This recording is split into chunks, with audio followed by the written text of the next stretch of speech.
आदेश जय श्री महाकाल।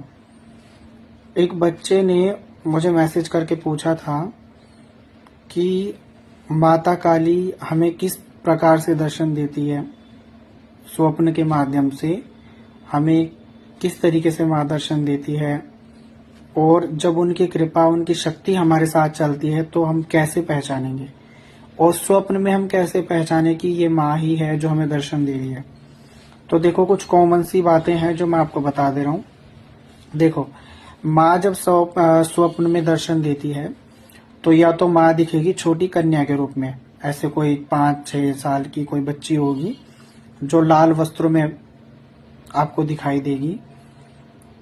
इस रूप में, कन्या के रूप में माँ बहुत अधिक दर्शन देती है, ठीक है। और या कोई बूढ़ी महिला के रूप में दर्शन देगी। इन रूपों में माँ दर्शन देती है। और अगर माँ दर्शन दे रही है साक्षात तो किसी मूर्ति के रूप में दर्शन देगी। जैसे कोई मंदिर है, मंदिर के अंदर कोई मूर्ति है और वो मूर्ति साक्षात आपको माता काली की ही दिखेगी। इन रूपों में माँ दर्शन देती है, क्योंकि साक्षात दर्शन तो माँ बहुत ही दुर्लभ होता है, दुर्लभ संयोग होता है कि माँ साक्षात स्वप्न में भी दर्शन दे दे। हमारी भक्ति जिस प्रकार की होगी, हमारा भाव जिस प्रकार का होगा, उसी भाव के अनुसार ही भगवती हमें दर्शन देती है। लेकिन जो अनुभव मैंने आपको बताए हैं ये मोस्टली कॉमन ही है।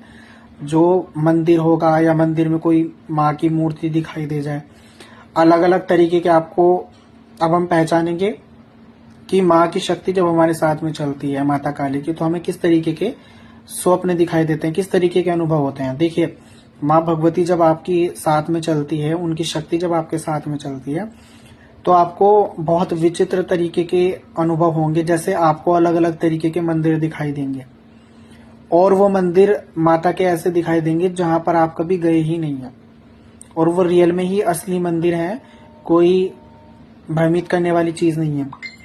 ऐसे मंदिर जहां पर आप कभी गए भी नहीं है, ऐसे ऐसे मंदिरों के दर्शन माँ करवाती है। और मंदिर में आपको मूर्तियां दिखाई देती हैं, अलग अलग देवी देवताओं के दर्शन होते हैं, भोलेनाथ के दर्शन होते हैं, हनुमान जी महाराज दिखाई देंगे। जैसे कोई बंदर है, बंदर दिखाई देगा, या कोई भैरव जी के दर्शन होंगे, किसी भी स्वरूप में हो सकते हैं। और आपको शमशान दिखाई देगा, जैसे कहीं शमशान है, चिताएं, जलती हुई चिताएं आपको दिखाई देंगी। छोटे छोटे बच्चे भी कभी कभी दिखाई दे जाते हैं। और भी बहुत सारे संकेत हैं जिन संकेतों से हम पहचान सकते हैं कि माँ की शक्ति हमारे साथ में चल रही है, ठीक है।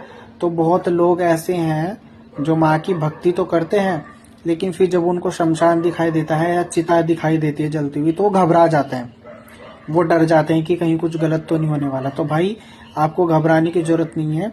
और अगर माँ की भक्ति करते हो, माँ काली की भक्ति करते हो, तो डरने की तो बात होनी ही नहीं चाहिए, ठीक। तो माँ की जब भक्ति करते हो तो आपको ज्यादातर शमशान ही दिखाई देता है, चिताएं ही दिखाई देते हैं। क्यों? क्योंकि माँ शमशान वासिनी है, ठीक है। और ये तो माँ के जो मुर्दे होते हैं, चिता, ये सब होते हैं, माँ तो इनकी सवारी करती है। तो इन चीजों से आपको डरने की बिल्कुल भी जरूरत नहीं है। ये आपका अच्छा संकेत है, और इन संकेत से आप पहचान सकते हो कि आपकी पूजा बिल्कुल सही चल रही है, आप सही ट्रैक पे हो। तो आपको ऐसे समय में किसी गुरु का मार्गदर्शन लेना चाहिए और पूजा को बढ़ाना चाहिए। एक बात का हमेशा ध्यान रखना, माँ के बहुत सारे मंत्र, खासकर क्रीम बीज मंत्र, बिना किसी गुरु के मार्गदर्शन के आपको नहीं करना चाहिए, क्योंकि उनकी शक्ति जो है बहुत उग्र रूप में हो जाती है और फिर उसका नुकसान भी कुछ हो जाता है। इसके बारे में हम अगली वीडियो में आपको बताएंगे। फिलहाल जो मैंने आपको बताया, आपको जानकारी कैसी लगी आप कमेंट में मुझे जरूर बताएं, और किस टॉपिक पे आपको वीडियो चाहिए वो भी मुझे कमेंट में जरूर बताएं, ताकि मैं आप लोगों को ऐसे ही वीडियो जानकारी आपको देता रहूं। जय माता दी, जय श्री महाकाल।